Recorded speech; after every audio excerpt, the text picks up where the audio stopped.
What's up, everybody? Welcome back to another episode of the 10-7 MMA show. Sorry, I was eating a little bit of dried mango there and just had to swallow that. But yeah, we are back. Happy Monday. And it is not only just Monday, it's Monday, December 1st. So we're at the beginning of December, the final month of 2025. Now, this is a magical year numerically for me. If you guys didn't know this, just a fun fact. 2025 is a perfect square, if you guys didn't know this, meaning it has a square root. A number times itself is equal to 2025. That number is 45. 45 squared is 2025. And guess what? For those of you guys who don't know, now you know, I turned 45 in June of this year. So I thought it was a very special year, a very magical year numerically for myself. So, and it has been a great year. It's been a phenomenal year. I've had so much fun this year. We've had a lot of fun in the show as well. That's been a part of it. So anyways, little sad to see 2025, come to an end. But it is what it is. You know, I heard somebody talking the other day on their show about how crazy it is. Like time just seems to be flying by. And we all say that all the time. I can't believe it's November. I can't believe it's December, etc. But I don't know, man. It just really makes me think, is time actually speeding up? Is this actually possible in physics? Okay, I don't know what I'm talking about, going off on a tangent, but let's get into the mix. Justin says he's going to be joining shortly. He's just running a little bit behind. But what's up, everybody? Welcome as you start to make your way in. We got a ton to talk about, so I'm going to start right off the bat talking about UFC 324. So we talked about it a little bit. We kind of did a short show on Friday. We just jumped on and did a quick stream. That was really, really fun to talk about the announcement. Let's break it down a little bit more now. And we're going to talk about UFC 324 just from top to bottom. A lot of people have been complaining about this card. And you guys tell me if you agree or disagree, but I just feel like the world of mixed martial arts in terms of the fan base and the YouTubers, the journalists, like, people just complain more and more and more about the sport. It's a little mind-boggling to me because this sport's supposed to be fun and it's supposed to be an escape and it's supposed to be entertainment. And I don't know, I think the fan base and people have just gotten on this negative trajectory. So I'm going to focus more on the positives today of this entire fight card and all the matchups that are made. And I will say, me personally, I am thrilled with all of it. I love it. I think they're doing the right thing. I think they had to do Justin Gaethje versus Paddy Pimblett as the interim title fight, as the main event, to really make a splash, because this fight, I just made a video about this, by the way, if you guys want to check it out. It's me responding to Ariel being really, really infuriated by the fact that Kayla Harrison and Amanda Nunes are the co-main, not the main. But I get exactly why the UFC did this. I understand it. And I believe they had to do this because as the first card in the Paramount era, there's a lot of people that are Paramount subscribers already that they want to bring into the UFC fan base. So what's going to happen on January 24th is they'll be scrolling along. They'll be like, oh, a UFC fight's on. Let me check it out. I had to include in my subscription. Let me see what it's all about. They want people to walk away from this event being blown away, not being like, oh, that was okay, that was decent, oh yeah, but the last fight was okay. They want them to be like, oh my god, did you see what we just saw? Yeah, we saw like a football match a football game the other day, or soccer, or basketball, a boxing match even, but this was crazy. Those guys at the end, I can't remember the names, but it was a slugfest and they were punching each other and ground and pound, and it was absolutely insane. And one guy got fit. Like, that's what they want people to walk away with that feeling, with that sentiment. No other way to make them feel that. There's no more guaranteed way than to have Justin Gaethje and Paddy Pimblett main event. And the only way they could justify having them be the main event is they had to put a title on the line. That's why Arman Tsarukyan got screwed over. It's not because they hate Arman Tsarukyan, I don't think. It's just the nature of the game. They had to put these guys as a headliner. To do that, they had to put an interim title on the line. And that's all she wrote. And I'm with it. I'm in agreement with this decision because I'm all for the sport to be growing and improving and spreading. And I want it to be bigger. I want more people to be involved and included. By the way, Louisa, Justin texted, said he's in, he's not. Can you resend him the link to the show? But anyways, so that's my 2 cents on, like, I fully understand. MGal4 Production says, hey, yo, I saw you in MMA Joey's chat the other night too. So what's up? Gaethje, the most exciting fighter ever. I mean, let's be real. That's what Justin James, who's about to be joining here, my co-host on the show. Yeah, Justin Gaethje is his favorite fighter. It's a guarantee. He's not going to disappoint. And that's what the UFC needs for UFC 324 is they need Gaethje. They need a guaranteed banger. You've got a guaranteed banger with Justin Gaethje. You've got a guaranteed banger with Paddy Pimblett. When is Paddy Pimblett not given an amazing performance? So to me, I totally get it. MGAL4 Production says, Jane's the man. Let's go. ASMR Hive might be new. What's up? Welcome. Then why keep Arman, Evloev, and Lerone on the roster? Well, that's not a logical question. What do you mean, why keep them on? What, do you think they should cut them? No, it's not about that. So I already explained. The thing is, look, I think Arman's the number one contender, but remember, be a little bit of here. Bear in mind, like, we see fights happen all the time where we think there's a number one contender, but then a new fight happens, and then everybody's like, oh my God, no, they should be in line for the title next. I think why people are so upset right now is because they had to make this an interim title fight for the placement on the card. And so it's like people just feel like Arman's getting skipped over, which he totally is. Okay, don't get me wrong, he's totally getting skipped over. But if they made this just a regular fight, but it was a crazy ending, and then all of a sudden people after the fact will be like, you know what, I'd actually like to see Paddy get in there because he handled Justin Gaethje so amazingly well. He deserves it. He should be the number one contender. That could have easily happened. It's just the fact that it's a foregone conclusion that people are getting upset. But yeah, it doesn't mean, look, I think the UFC is taking a little bit of liberty right here, stepping away from the merit-based system. And I know it's not pure merit, but like they're taking a little detour for the sake of bolstering the card. But I do believe that they'll eventually have to return to more of a merit-based system because that's what preserves the sanctity of the sport, which is very important ultimately, I think, for a lot of the fan base, especially the hardcore. So like, yes, Evloev, Lerone Murphy, they're collateral damage at this point, and it must suck to be them. Don't get me wrong. But my point is, I understand why they're doing it. There's a reason that, like, everybody likes to act like the UFC brass is just a bunch of idiots and they don't know what they're doing. Like, they've been doing this for a long time. They know what they're doing. And if you just step away, like, not get too emotional about it and just think about it logically, I think you'll see why they're doing what they're doing. It makes a lot of sense. Anyways, Justin, welcome to the show. We're talking about UFC 324, of course. ASMR High, by the way, thank you for the show, and thank you for joining the show, and thank you for the comment. We got a couple more comments, and then we're going to kind of go through the card, and we'll talk about it a little bit more again. I know we did on Friday already. Shemaev going to maul Imavov. Dude, it's going to be crazy. Gaethje has never and will never be in a boring fight. Exactly. Arman wants to slap Paddy. That's also dope. Arman and Paddy, there's some good beef brewing there too. So if and when they eventually get to fight, it's going to be incredible. Arman Tsarukyan is a G. Oh, sorry. I dropped you off there. Hold on. So now we're going to come back to the card. Let's talk a little bit. I want to hear Justin's take. So we, of course, got the main event. How fired up are you for this main event, Justin? I'm excited about it, man. And I think UFC fans are really short-sighted about this matchup. Remember, the UFC is playing the long game. And I think, MMA fans, like I said, are short-sighted. They're like, oh, this matchup, Think about if Justin Gaethje wins and they put Justin Gaethje to Ilia Topuria, what a great matchup. Paddy Pimblett has beef with Ilia Topuria. This is the long game. Yes. Mosvidar, Lerone Murphy, or excuse me, Evloev. These guys don't there's no storyline, long-term storyline. These are just two guys that are great fighters. They're going to fight. Both Justin Gaethje and Paddy Pimblett put a great storyline going forward with whoever wins. Not to mention, Paddy Pimblett still has star power. Justin Gaethje still has a little bit left. But if Paddy Pimblett he really skyrockets him to stardom here. And I think, like I said, I'm just going to reiterate what I said. I just think MMA fans are too short-sighted when it comes to situations like these.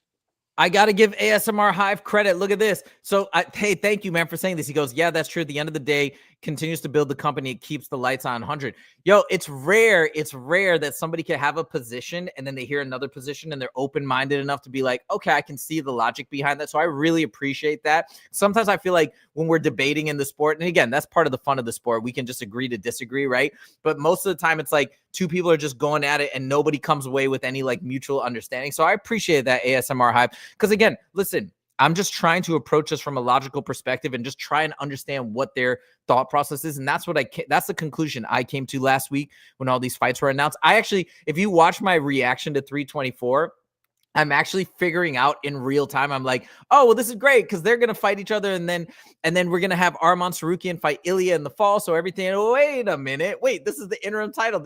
Arman can't fight. Like, so I realized it in real time. So I was just trying to deconstruct the logic of like why they would do it. That's why they did it. Okay, let's move on from this fight. We have so many other big fights to talk about. Now we go to the co-main. Holy smokes.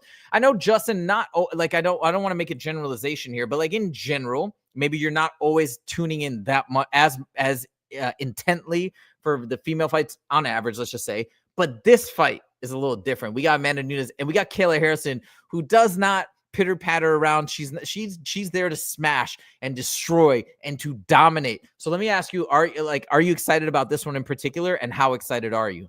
I'm very excited about this one. I think Kayla Harrison, I watched her. I cornered against her in the PFL. She's an incredible fighter. She's an incredible person. For her to step over to the UFC, to done what she's done in the short time that she's done it, now she's facing Amanda Nunes. This is going to be a banger. And I just want to see if Kayla Harrison can and handle all the pressure. You know, she had an incredible judo background in the Olympics. She did great in the PFL. Her last fight in the PFL, she lost. But transferring since the UFC, she hasn't lost yet. I know I know she's hungry, and I know she's going to bring it to Amanda Nunes in this fight.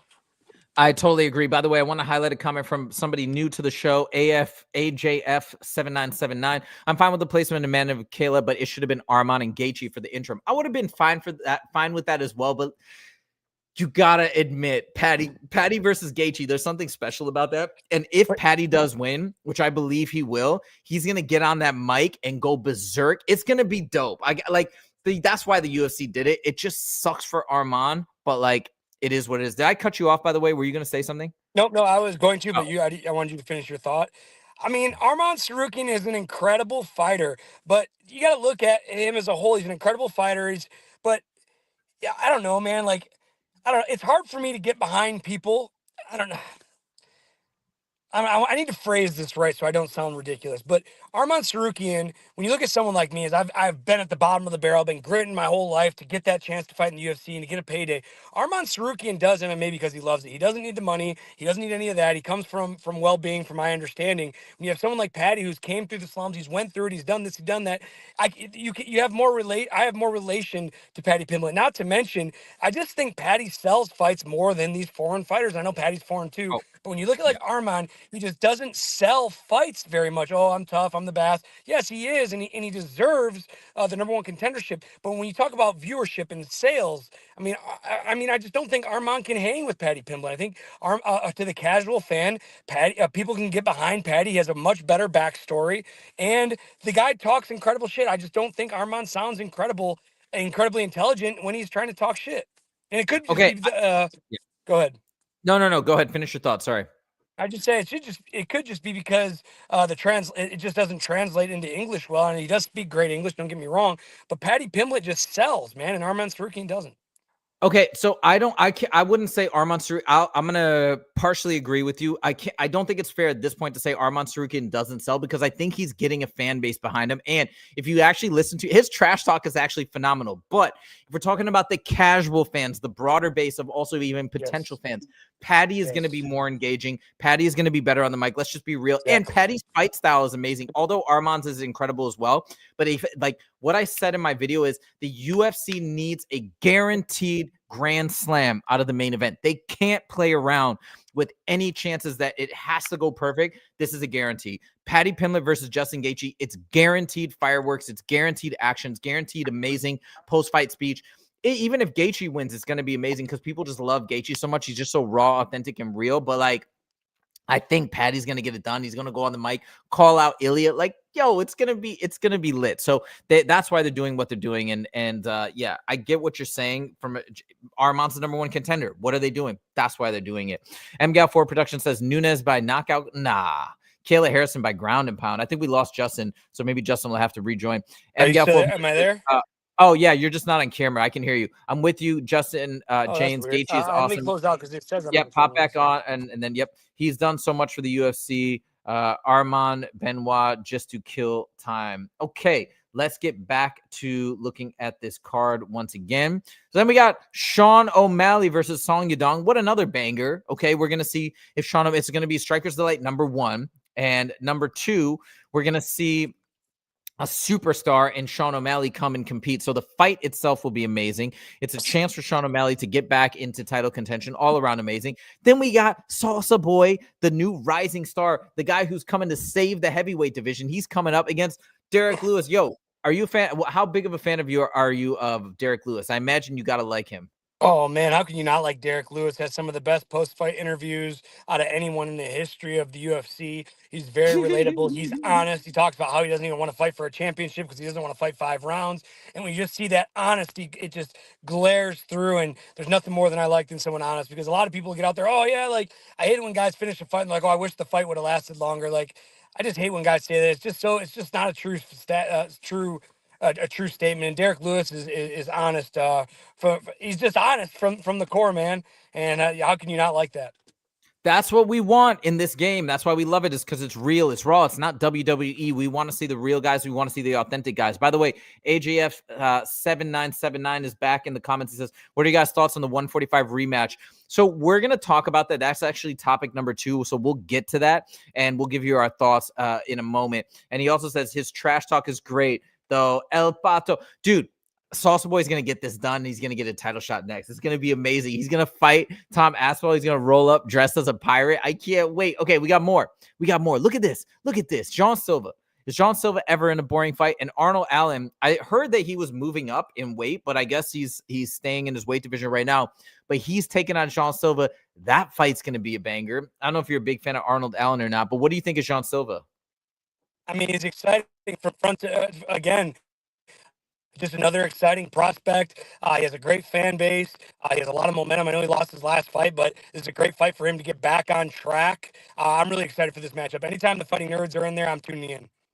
Now, I know you spoke about Rose Namajunas. You're not the biggest fan of this fight. Fair enough. But then let's move down to this. Oh, my God. Umar Nurmagomedov is back, even after I thought he had some sort of an injury or a leg injury, it looked like, in his last fight against Mario Batista. But I'm so thrilled to see him back in the mix fighting Davison Figueiredo. What do you think is going to go down in this fight? And it's tough to say. Davison Figueiredo, former flyweight champion. I just don't. Man, he was big at flyweight. Now going up, to take on Umar is, I mean, somewhat a challenging Hey, task. Justin, I'm gonna pause you. Your signal's really bad and it sounds really crackly. Can you see if you can go to another location, like where you have a stronger Wi-Fi signal, like you've done in the past? So I'm gonna stop you for a sec. Oh, sorry. Go ahead. What are you saying? Yep. Go ahead. Okay. Yeah, see if you can get off those or change up the audio. But anyways, so see if you can work on fixing that. But in the meantime, yeah, I think this fight is going to be really, really incredible. I feel very confident that Umar's going to get the job done with his incredible striking, all around well-rounded mixed martial arts game. And then we got the unbelievable fighter Ateba Gauthier, the new Francis Ngannou, a better version of Francis Ngannou, just the dynamite in his hands, dynamite times dynamite squared. And this guy is just an all-around superstar. So the card from top to bottom, to me, I'm not complaining one iota. I love it from top to bottom. I think they've done exactly the right structuring. I think it's going to be a banger. I think it's going to draw on a lot of fans. So I'm totally down for this entire card in its entirety. Now, let's get to topic number 2. Is Volk versus Lopez the right choice? We're talking about Diego Lopez versus Volkanovski. Now, obviously, what was it? AJF 7979 was asking about this. So we're going to talk about this real quick. Oh, also, we got somebody else new in the mix, Joseph. I don't know if that's a name that if I say it, it's going to be some like weird thing. So I'll just say Joseph. But anyways, he says, hope Amanda destroys big. You think Kayla Harrison's a big mouth? I've never heard anybody call her big mouth. Okay, I'm a big fan of Kayla Harrison, but hey, Amanda Nunes is a legend as well. So welcome to the show. Hope you enjoy it. But anyways, Justin, let me turn it over to you. We got Lerone Murphy. We got Movsar Evloev, but they've decided to go with Volkanovski versus Diego Lopez. We lost your video again. What is your thoughts on this matchup? Do you think the UFC made the right choice, or do you think this is a mistake? Okay, we're losing Justin here. He's having a lot of connectivity issues, and we'll see if he can log back on in a second. But anyways, I'll give my 2 cents. Okay, yes, people are very upset. I think not very upset, but they're saying, "Hey, he's gotten one win. He's gotten, he just came off that win against John Silva, and it is what it is. So he doesn't deserve to come back in the mix." I'm okay with this. I feel for Lerone Murphy because he's an exciting fighter and great fight style. I feel for Movsar Evloev. I think both guys are undefeated, at least generally, or in the UFC, one or the other. Both guys are on amazing streaks. It's weird that they're not given the shot, but again, I think in the short term, the UFC is opting to go with, well, Actually, both guys would be pretty exciting fight styles. Definitely Lerone Murphy, at least for the casuals. But I think they're choosing to go with Diego Lopes because he's got that star power. He's already got a fan base. He's got big momentum, and I think the UFC wants him as champion. But Justin, what is your thoughts on this matchup? Here's the thing, man. Diego Lopes and Volkanovski said it best. He says, yes, Lerone and the other guy are much more deserving. But are they going to take the fight to Volkanovski like Lopes has and will? Again, this is. All right, we lost Justin again. Okay, so yeah, I think he's saying his basic point is it's a guarantee that Diego Lopes is going to come in aggressive and do his thing and really put the pedal to the metal against Volkanovski. It's going to be an action-packed fight. So from that perspective, I think the UFC did make the right decision. Yo, Louisa, can you text Justin, tell him to move his car because he's obviously just in a bad spot with the signal. So we'll try and get Justin to join back in, but for the time being, we'll move along here and keep the show going. All right, I'm gonna try to add him back one more time. Justin, I got a phone call. That's the wrestling coach called me. Okay. I thought maybe it was your signal, but all right. So, anyways, you're saying Diego Lopes is the guy that's gonna take the fight to Volkanovski? Absolutely, man. The fight's just going to be like the first one. And Diego Lopes, beating someone like Diego Lopes twice is very hard to do. It's going to be an exciting fight. The fans, regardless if they feel the other fighters are more deserving, which I feel they are, this is going to be a banger of a fight. It's going to be very exciting. Yeah, and I like I said, I think people I think it's important to pay attention to the sanctity of the sport, to having some merit. It has to be found. There has to be a foundation in terms of that is based on merit. That's a meritocracy. Otherwise, the people are going to lose interest. You're like, what is this? You're just throwing random people in there. It's just WWE matches. Like, what's going on? I think we want this to be a sport. I do think that. I think most people want this to be real competition. But I think for the time being, just at the beginning of the Paramount era, they're taking a couple liberties, and I get it. They're doing 324 one week, 325 the next week. Why? They want to front load it. They want to bombard the potential new fans with amazing content and amazing matchups. I bet you 325 is going to be stacked as well. So that's the strategy. Maybe a little divergence. It sucks. Arman Sarukian, Movsar Evloev, Lerone Murphy, they are collateral damage, but this does not mean that the UFC dislikes these fighters, in my humble opinion. I just think they're trying to stack the cards, stack these early Paramount fights to maximize the amount of new fans that they can capture or the amount of new subscriptions to Paramount either way. So that's why I think it is a business decision.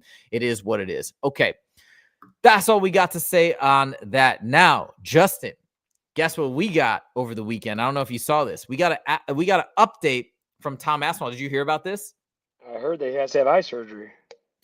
Maybe not. It's not that he has to have eye surgery for sure. Hold on. I'm going to pull up my my video here, my slides, and I'm going to play a little clip for you so you can hear from Tom Aspinall. You can hear Tom's position onto what's going on right now. Here, let's see if we can share this, and then we'll get your reaction. Check this out.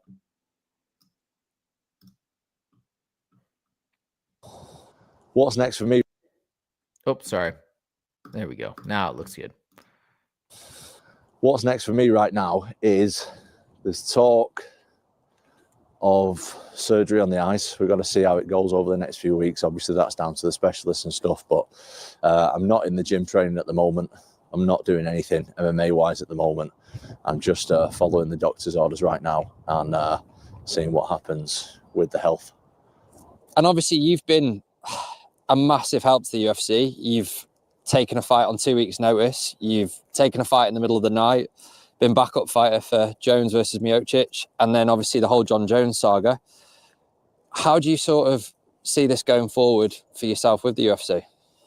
I think right now we just got to focus on the health, innit? We just got to get everything back to normal, follow the doctor's orders, and that's all I can control right now. So we'll cross that bridge when I'm feeling better and everything's right. So that's the gist of it. There's much more. If you guys want to check out my video, I Poke Gate Part 3, you can check that out. And I give a lot more basically detailed breakdown of everything that Tom says in this video. But here's the gist of it, Justin. He basically has gotten, oh, by the way, AFJ, this is actually not a bad idea. AFJ7979, you've had a lot of internet issues lately. So it says, got to get Justin a Starlink. We actually may have to do that. I think it's my phone. I think because like I said, I have 5 bars right here, and it's usually pretty good. But then, like, if I don't have my headset on, like it'll go crackly. I don't know, man. I think I got a iPhone 16, so I'm not sure. I'm gonna try an iPad on Friday when I'm at practice. And if the iPad's still crackly, I'm just gonna. I don't know what I'm gonna do. Okay, we'll figure something out. We're gonna find a solution. But thank you for the suggestion. All right, so here's the deal, right? Tom Aspinall. Basically, what's happened is if you go into detail in terms of his eye. What the diagnosis is something called Brown syndrome. So I did a bunch of research on what Brown syndrome is using ChatGPT, looked up some videos as well. Basically, it's damage to the tendons in the eyes. And what it is it's a restriction of the movement of the eye. It can also be linked to blurry vision or double vision, but not necessarily. And so what it means is like it's harder to like look up. Your peripheral vision is compromised, but it's not that you lose your sight or lose any you're not actually blind, right? So it's just restriction of the movement of the eyes and maybe also some blurred vision. We don't know the exact situation of he didn't say exactly what he's seeing right now when he looks or what he was seeing at the time. So we don't know. We can only speculate. But that's what he has right now. The majority of cases for Brown syndrome do not require surgery. The majority of the time, you just have to wait and let the body heal itself. But there are instances from trauma-induced Brown syndrome. Most cases are congenital, but from trauma-induced Brown syndrome, there is a chance that there's a little bit of a heightened chance, I believe, to have to have surgical intervention. So we'll see. But I don't even think he necessarily will need it, but he's still got to wait until his eye is back in shape. He's not even training right now. So with all of this information, let's say he doesn't need surgery, but let's say he still has to wait. And then once his eye is good, who knows, maybe it'll be in a couple weeks. Then he still has to get in and then do a whole fight camp. When do you think we'll see Tom Aspinall fight Ciryl Gane next? Man, I could see this fight going all the way to next summer, honestly, with all this delays. I mean, dude, if he has eye surgery, how long is that going to put him out for?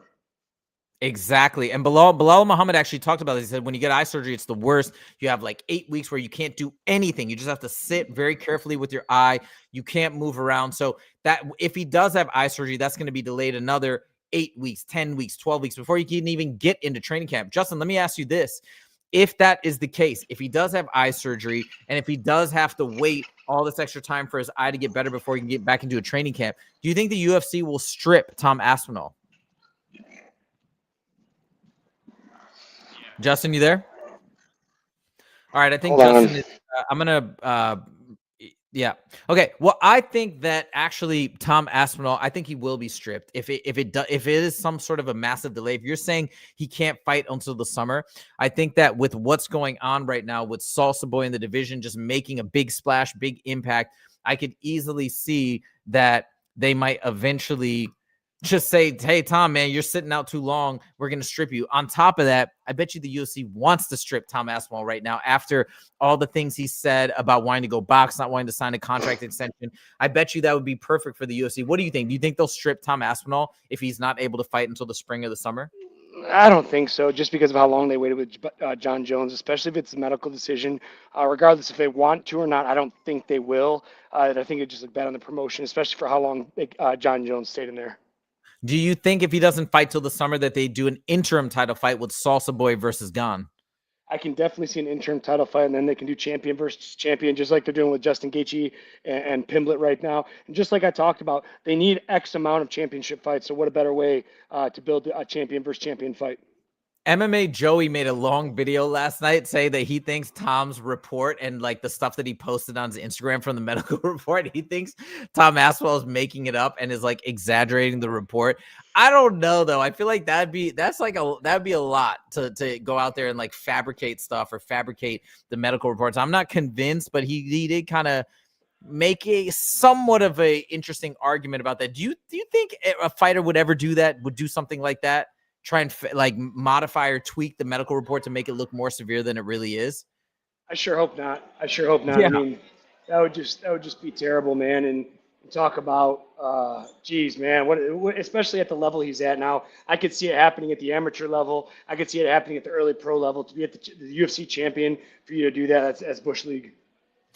So Gina might be new here. Gina 3414 says, but Tom quit, didn't he? And he should have fought on, and he was faking it all, right? I think there's a bit of sarcasm here. Only morons come up with those ideas. Now, let me just give a little bit of context here. It's not that like, no, obviously he wasn't faking the eye poke. Like we all saw the eye poke go in. I think where the question came up and the thing that I was focusing on in terms of my videos was like, what are other fighters saying about him deciding to stop, right? That's what I wanted to know, not like what my opinion is or what other MMA YouTubers say. I want to know what other fighters said. And I did hear a lot of fighters being like, yeah, dog, title fight, like I would have fought on, etc. So that's all I was comparing it to. Not that it was a fake eye poke or a fake injury. Obviously, he was injured. Obviously, he endured like blunt force trauma to the eye. That was clear as day. But the question is, what would most fighters, and then we saw Waldo Costa next week getting poked in the eye and fighting through it, right? This is normally what even Bilal Muhammad got eye poked twice. I say 3 times, but he got eye poked at least twice against Ian Gary, and he fought on. Like, that's normally what we see. Not all eye pokes are made the same, so obviously we can't just cross compare like that. But that's all it was. It's not that he faked anything, or it's not that he like quit. It's just the decision that he made, which was totally legal. Is that like what most other fighters would do? And that's just the question that I was trying to answer. Anyways, to that context, Darren Cruikshank, he was my college roommate. He fought in the UFC. He had a bunch of UFC bonuses. I watched him fight at the Palms. He got poked in the eye and he retired. He didn't retire. He retired in the fight, not from his career, but for the fight. So this isn't the first time this happened. And again, sure. Tom Aspinall, I mean, dude, these fans can say what they want, but 99.9 of the people saying that he should have continued have never stepped in an amateur fight before. Right. So all those guys need to shut their fucking mouth. And the 0.1 that are saying it, that have fought before, probably have never taken a severe. I support Tom Aspinall. I think that he's an awesome fighter. I think he's going to is a great champion. And if he was compromised, he was compromised. I'm going to take it for what it is. And until the doctors say otherwise, I trust Tom. Yeah, I think like and he also still stands by it. He's like, look, I made this. He's like, why didn't I keep fighting? Because I'm not a dummy. I'm not going to sit in there with my vision super compromised from an illegal blow and just let this guy tee off on me and knock me out. I kind of understand exactly what he's saying. Like, he made the smart choice. Daniel Cormier said it also. He's like, he could have made the honorable choice. Well, like, maybe I'm not saying that his choice was dishonorable. He's like, he could have made the honorable choice or the smart choice. He made the smart choice. He decided to fight another day and live on and whatever. I'm sure Dana White was upset. Obviously, the UFC was upset because it deflated the entire event to end for the main event as a no contest. But Tom Aspinall is looking out for Tom Aspinall. His team is looking out for him. It is what it is. So how many fights does Dana White have? Oh my God. I'm just wondering. Shut your fucking mouth. Oh boy. Shit pisses me off. Like, these guys that have never fought before, have never had to push through a compromising situation before, have all the answers to arguably the baddest man on the planet. Just because to me, the UFC heavyweight champion is the baddest man on the planet. And for people that have never had any, I think Dana White's done some boxing before, to come out and say this, it's just asinine to me, and I just can't believe that people have the audacity to come forth. I don't know. I can't. I don't even have anything to compare it to. But I mean, we do battle through injuries. Tom has probably battled through some injuries in the past, and just to put himself in a compromising position with the UFC title on the line isn't gonna be. Hey, I gotta go, guys. We're bringing. All right. Take it easy, Justin. Thank you. Justin's got to go to wrestling practice. We will let him go. And Gina commented again, MMA Joey must be one of them then. I don't know what you mean exactly. Are you saying like that I watch MMA Joey's content? Yes, I do. I guess I'm one of them, I suppose. But anyways, that is Justin's take. Let me know what you guys think in the comments as well. The eye pokes with the smiley face from Gina. Gina, thank you. I believe Gina is new. I hope you stick around and you do like the show and you do ultimately subscribe. But of course, if you don't, no problem. We totally understand. Now, we're going to take a quick look ahead, but we're going to do a much deeper dive on Friday because Justin's going to be making prediction videos for UFC 323 can you even believe it's this Saturday? I actually thought it was gonna, for some reason in my mind, I'm like, yeah, it can't be this quick. We just had a big UFC card in my mind, somewhere in my brain. I guess I thought that, but yeah, it's here. It's this Friday. So I can't wait to check this out. NYC Mavericks. Oh my gosh. Okay. Aspinaliza. Okay. I think I get what you're saying. But anyways, let's talk about Merab versus Petr Yan 2, the rematch. Now, when they fought before, if you guys remember, Merab got like had something crazy like. Tell me if I might be butchering this, but I think he had like 49 takedown attempts or something bananas, and he landed a ton of them. Like he handled Petr Yan badly. Now, is this a foregone conclusion that Merab is just going to steamroll Petr Yan again? It's not a foregone conclusion. Petr Yan's former champ. He's a legend, so we shall see. But I feel pretty confident that Merab is going to get this one done. I think he's going to get it done in a similar fashion. Although Merab's striking looks very improved, I would not be surprised or shocked if Merab can land a knockout blow. Hold on, I'm just going to look up the odds here. Let's take a look. Woo, what? Oh my goodness. With Merab is a minus 410 of minus 500. That's a pretty big favorite. 5-1. That's crazy, but that's kind of what I was expecting. I do think Merab's going to get the job done. Don't be surprised if we get a finish here. I feel like Merab is really trying to get finishes now. And I mean, look what he did against Sean O'Malley. He did get the finish there. So I think we're going to be in for a very, very fun fight. I'm looking forward to it. And Merab deserves it, man. He's a legend. He's staying active. He's doing his thing. Justin is such a big fan of Merab, but I want to see Merab versus Umar again. I want to see that rematch. So hopefully we'll get to see that at some point in the spring. AFJ797 said 100% Tom did the right thing. Yeah, I think from the perspective of Team Aspinall, he did the right thing. You know what I mean? Like look, I think he knew that with his eyesight compromised, you want to fight Cyril Gane, one of the best strikers in the UFC, with your eyes severely compromised. Like he probably knew he was going to lose. I'm not saying that's a knock on Tom, but if you can't see, you're going to get picked apart by somebody like Cyril Gane. So for Team Aspinall, I think, yes, he did the right thing. Again, I know Justin had a lot to say about Dana White, but from the promotion's perspective, what are they trying to do? They're trying to sell holy F moments, right? Holy S moments, holy crap moments. They want people to walk away being like, that was the craziest thing I've ever seen. They didn't get that. They got a no contest. That's why they were pissed. It's not like Dana White is just being a jerk. They're trying to package and present a product of the highest quality. That diminished the product, that diminished the quality of the event. So that's why he was so upset. Of course, he wants fighters to go in and finish the fight, because otherwise it leaves a very bad taste in the fans' mouth, especially the ones that paid all this money to go see it in person. That's why he's upset. I understand his perspective as well, right? But if you're just looking at Team Aspinall, what's best for Tom? Yes, he, of course, did the right thing. So Gina says legal and intelligent. What chance do you have if you're, yeah, I mean, you're right. Exactly. And like Tom Aspinall said that in his video.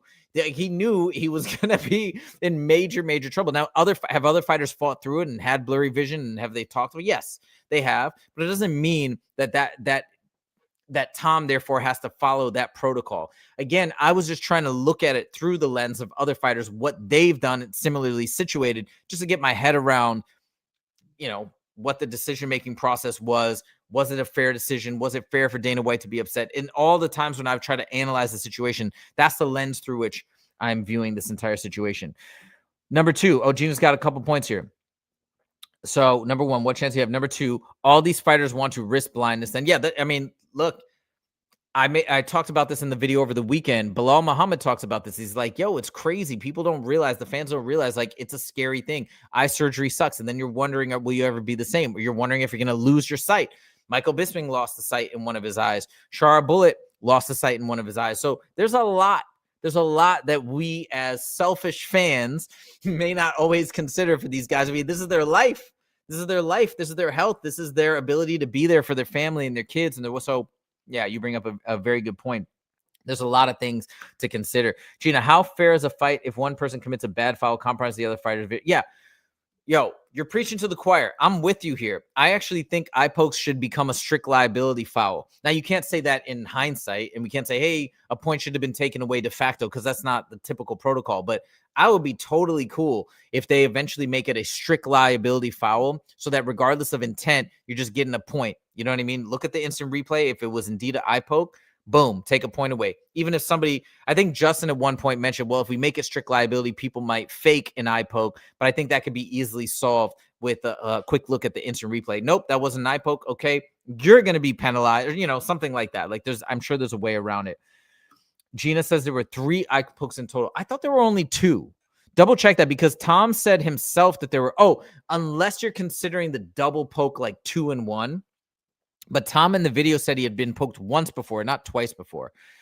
And then Gina says, let's not bother with actual fighting anymore. Okay.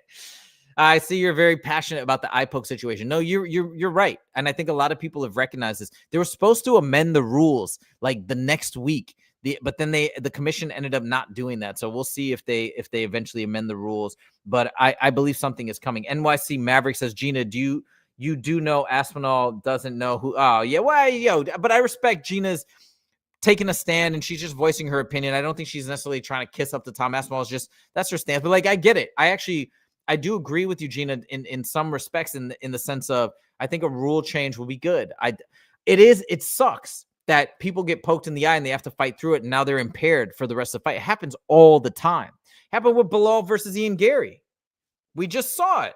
And Bilal has had multiple eye surgeries. So this does happen all the time, and there's essentially there was no penalty. Ian Gary got nothing for it. And Bilal, then his vision, he hasn't said anything, but his vision was probably compromised for the rest of the fight. So I do think something needs to be changed. All right, let's go to the next and final topic.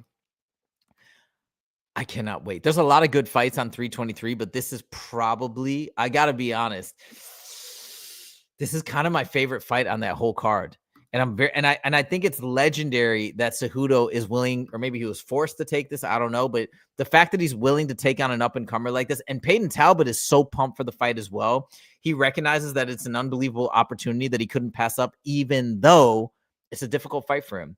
We've seen some holes in his ground game. Henry Cejudo, wrestler, Olympic gold medalist, coming in there to do his thing. Yes, he's at a point in his career where he's a bit on the high side for the age. So maybe, he's obviously definitely past his prime. Great time for Payton Talbot to come in and get that W, but we're going to see what his takedown defense looks like. We know he has to have been working on it. He looked a lot better in his last fight, where I saw him fight at 317 over the summer. He looked amazing. Or was it 319? I can't remember, because I went to both of those events, but I can't remember when Payton Talbot last fought. But anyways, he looked great in his last fight. I'm expecting good things from this matchup. I'm picking Talbot. I really am. I think the UFC made this matchup because they believe Payton Talbot can get the job done. So I'm going to assume that Payton Talbot's going to win. Gina says, is that right? LOL. What's your evidence for that? So Gina is saying, talking about Tom Aspinall doesn't know who she is. Do you think the doctor report is fake? All right. People are going in on the doctor report and really on the eye poke stuff. I wonder, is that Gina? Wait a minute. Is that Gina that knows Justin, that fights in the UFC or used to fight in the UFC? Because maybe she actually might know Tom Aspinall. What's it called? No, I think it's okay. NYC Maverick and Gina are going back and forth. Yeah. So NYC Maverick, this might be Gina, who actually is a professional fighter, who actually may know Tom Aspinall. So we, I don't know. I don't know who Gina is. If I don't know, you can tell me if I'm on the right track or not, but it could be the case. Anyways, we are having a fun back and forth discussion. You guys can check out my full-length video if you want on the entire eye poke gate. I think this last rendition, I think I was pretty fair in breaking down everything. But that's all we got for you guys today. Henry Cejudo versus Payton Talbot. And, wait, Gina responds. Let me highlight this comment. He lives in Salford. I've seen him live, but no, okay, so never mind. Yeah, that's why I thought maybe it was Gina Carrado, but, I don't think it is. Yeah, but she does say no, he doesn't know her. But who cares if he knows her or not? She's just giving her perspective. I think it's fair. I like the lively debate and the back and forth. So thank you guys for joining today and participating. But yeah, it's all good. All right, guys, I got to close out the show. We are at the end of the topics. Thank you guys so much for joining. For those of you guys who are new today and for those new subscribers, we really, really appreciate the support. We're having fun with the show, and we are just going to keep trucking along no matter what, because we love to have people to talk to about this sport. It's phenomenal. It's the best sport on the planet, in my humble opinion. So there you go. Thank you guys so much for joining. We'll be back Friday, 1:30 p.m. PST, Mondays and Fridays every week without fail. We will be here talking about this amazing sport. Thank you guys so much for joining, and we'll see you in the next video. Take it easy.